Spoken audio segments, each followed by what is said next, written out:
Do you swear to obey your husband in all things? If not, do you swear to divorce him?" The voice of the mother-in-law-to-be echoed audibly in the holy ceremony. Looking at my soon-to-be husband, who was dressed in formal attire and waiting for my response with a shy expression, I felt a sense of despair about this marriage. "My name is Emily. I lost my mom when I was young, and it's been just me and Dad ever since. Despite his busy work schedule, Dad did everything he could to make sure I wasn't lonely. During long vacations, he'd take me to various places to make memories. Whenever I'd start crying, missing Mom, he'd console me, tears in his own eyes.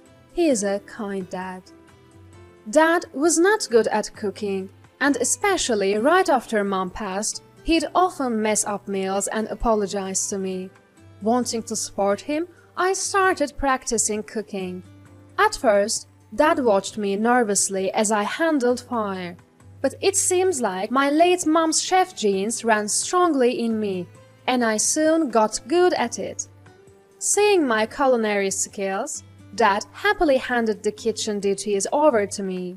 I started cooking for a likely exhausted Dad, which led me to develop an interest in baking.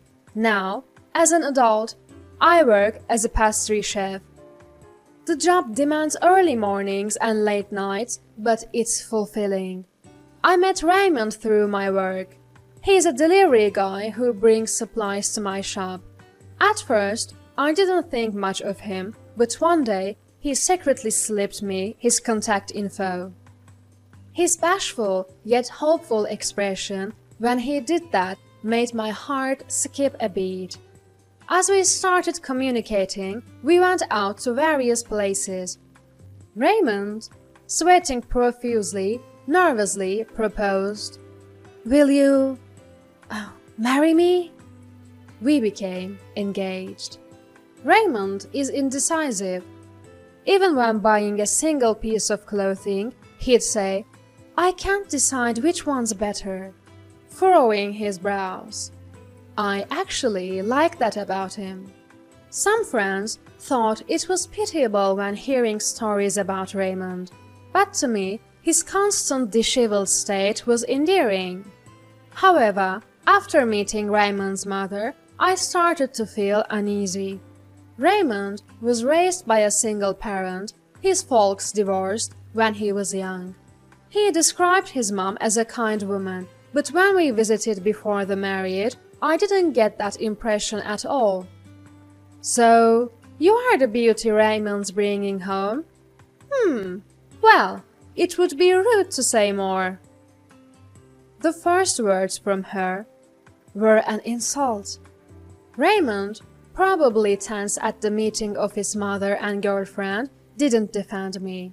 I didn't expect much from him, but the sudden insult from the mother-in-law-to-be was a bit of a shock. When she found out I was a pastry chef, she looked disgusted. Apparently, she'd seen a TV show featuring the busy life of a pastry chef. "Can you take care of kids when they arrive, considering your job? Even taking care of Raymond is questionable. You'll be his wife. You'll have to dedicate yourself to him. Naturally, you'll quit your job once you're married, right? Raymond lives alone and can handle household chores just fine. He keeps his place neat for a guy, so I don't need to quit my job just to take care of him. When we have kids, I plan on taking maternity leave and parental leave, but I'm not giving up my career as a pastry chef." When I told this to my future mother-in-law, she turned bright red. "You can't do that. You should quit your job and become a full-time housewife. The role of a wife is to maintain the home. Times have changed. If we have kids, I want them to see a mother who's passionate about her career." "My word!" My rebuttal ignited her rage, and we were practically at each other's throats. Raymond was visibly stressed out in between us, and in the end, when I left his family home, he offered to walk me out. We were silent on the way to the station.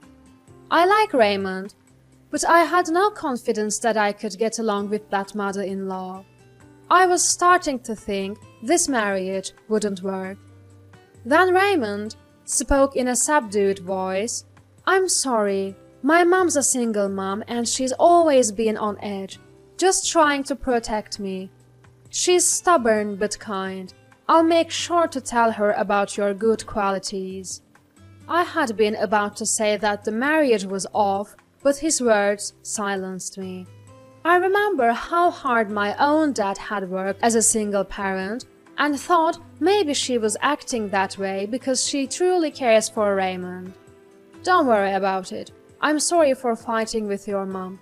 Next time we meet, I'll try to get along with her." Raymond nodded happily at my words, and we said our goodbyes. We had planned to meet each other's parents on our next date. Raymond said he was nervous, but having met his mom once, I felt prepared. I doubted anything worse could happen when meeting parents. I patted Raymond's shoulder to encourage him, and we waved goodbye. On the train home, I pondered whether I could get ever along with his mom.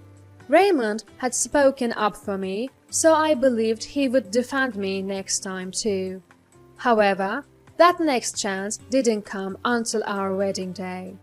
Even when we wanted to meet our parents, his mom kept saying she was too busy.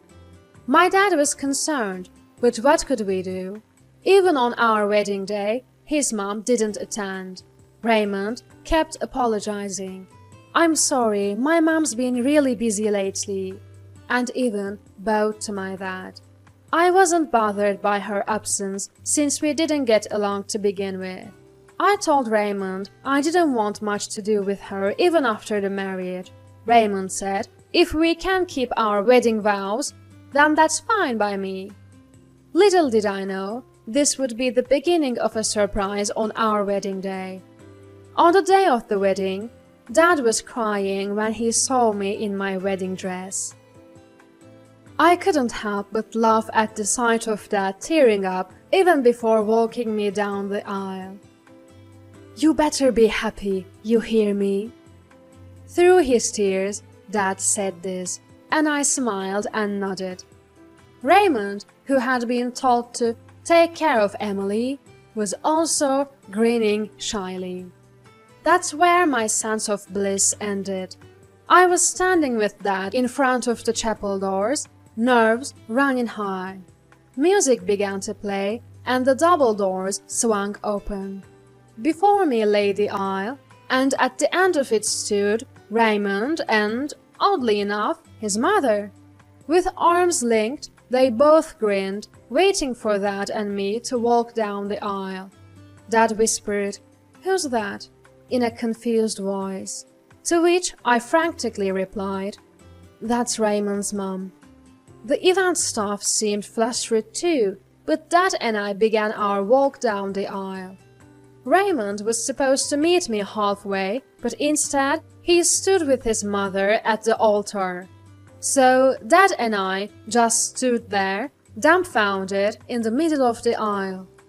"Before everyone makes their vows, Emily must first vow to me," Mother-in-law announced, unfolding a piece of paper she had in her hand. Glancing at Raymond to see if this was some surprise, he was just smiling at his mother. "Will you vow to obey your husband unconditionally? If you can't, you must vow to divorce." The room stirred at mother-in-law's proclamation. Even the pastor and the staff seemed taken aback, and some were trying to stop her, but mother-in-law didn't care. That's when it hit me, something Raymond had said before. When I told him that it would be difficult to get along with his non-attending mother in the future, he had said, "If you can keep your vows at the wedding, that's fine by me." I had thought it was unusually romantic for Raymond, but that wasn't the case. He meant that it was fine if I could keep a vow to mother-in-law during the wedding. "What will it be? Will you vow?" Mother-in-law was grinning down at me, and inside I thought, no, I can't. I can't be related to someone like this, and I certainly can't obey Raymond unconditionally. Next to me, Dad softly muttered, "Should we go?" To which I nodded and said, "Yes." As I started walking back down the aisle, my soon-to-be mother-in-law yelled, "Where are you going?"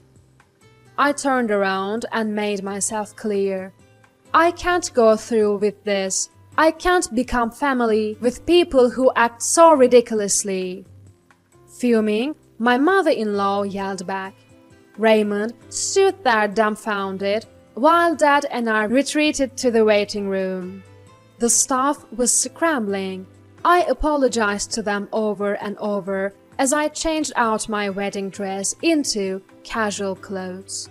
I heard that Raymond and his mother were in another room talking to the staff, so I went to the reception area, apologized to the guests who had come, and said I'd be returning their gifts before leaving the venue.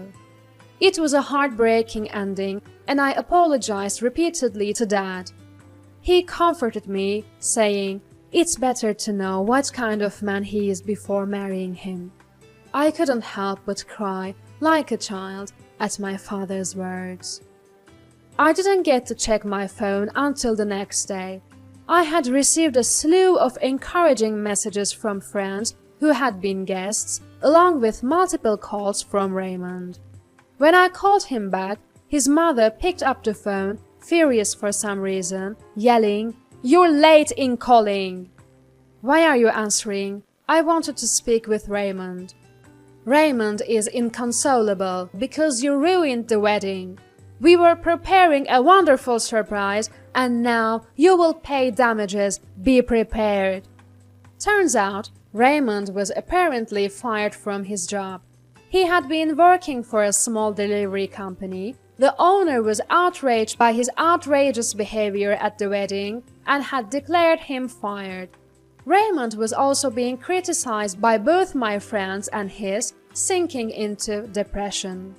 His mother blamed it all on me, saying I had ruined the wedding. I was more astonished than angry. It was the first time I had felt such a deep, cold rage. I waited for her to catch her breath and started talking. "I'll be the one asking for a compensation. You ruined my wedding. Cover all the expenses for the venue. And needless to say, I won't be marrying Raymond. Please convey that to him." "You can't be serious. You expect him to pay while he's this upset? You are unbelievable."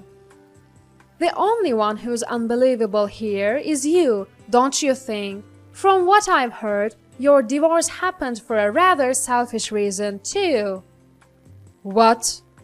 "You cheated on your spouse, tried to marry your affair partner, who then ditched you, and you only want custody of Raymond because you're his mother." Raymond and I had met his father on a date after we had said hello to mother-in-law. His father, who had continued to pay child support until Raymond was an adult, revealed the reason for the divorce while drunk. "Be careful, she's a selfish person. Raymond, make sure you protect Emily," his father had told us. But those words never resonated with Raymond. "You think saying sorry will fix this? We're not getting married anymore, and you're paying for the venue and the damages. What made you think I'd be happy with that kind of surprise?" At this point, I was seriously concerned that mother-in-law was going to burst a blood vessel. Just then, Raymond's voice came on, taking over the call. "I'm so sorry. I'm really sorry, Emily," Raymond pleaded in a desperate tone. "You think saying sorry makes it okay? Forget the wedding, but you're paying for the cancellation and venue fees. What made you think I'd be pleased with a surprise like that?" "I was on the fence, but my mom said it was a test for the woman who's going to be my wife." Typical Raymond, can't make a decision on his own. My fondness for his feeble yet endearing traits was gone. I was furious with Raymond for not considering my feelings, for not having an opinion on his own. "I don't want to hear your voice anymore. I'll consult a lawyer from now on. So, don't show your face to me ever again." I hung up on Raymond, who was still apologizing, and immediately consulted a lawyer that my dad knows. The lawyer was furious when he found out how badly I'd been betrayed. "Let's go all out," he said, and I found that reassuring. As I demanded, Raymond agreed to pay for the damages and the venue costs. The lawyer also filed a claim against Raymond's mom. Raymond and his mom struggled to find a lawyer on their side, and it looked like they had to accept all our demands. I received compensation from both Raymond and his mom and moved out with my dad. It was the lawyer's advice to avoid any potential nuisance. After the move, Dad and I lived peacefully. Raymond couldn't contact me, as I'd blocked his number and SMS. I thought I'd never hear about Raymond and his mom again. However, a few years later, I ran into Raymond's dad at a shopping mall. As soon as he spotted me, he rushed over and sincerely apologized for his son's behavior.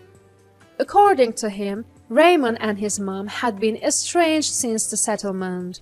Apparently, Raymond went on a rampage at his parents' house, blaming mother-in-law for ruining the wedding.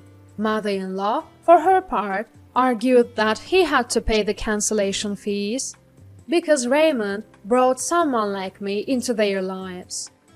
It turned into a full-blown, knockdown, drag-out fight, or so I heard. Both Raymond and mother-in-law got into such a heated argument that they needed stitches. They were so strapped for cash that they had to beg father-in-law for financial help. Unsurprisingly, father-in-law had no intention of bailing them out financially. Neither expected any financial aid from Raymond's dad, and they both lived hating each other. "I hope you find happiness, Emily," he said. Feeling a bit shy, I touched my flat belly. "I intend to." A guy friend from the cancelled wedding with Raymond had been incredibly supportive. We'd been friends since college, and he'd confessed that he'd liked me all along. Now, we're married.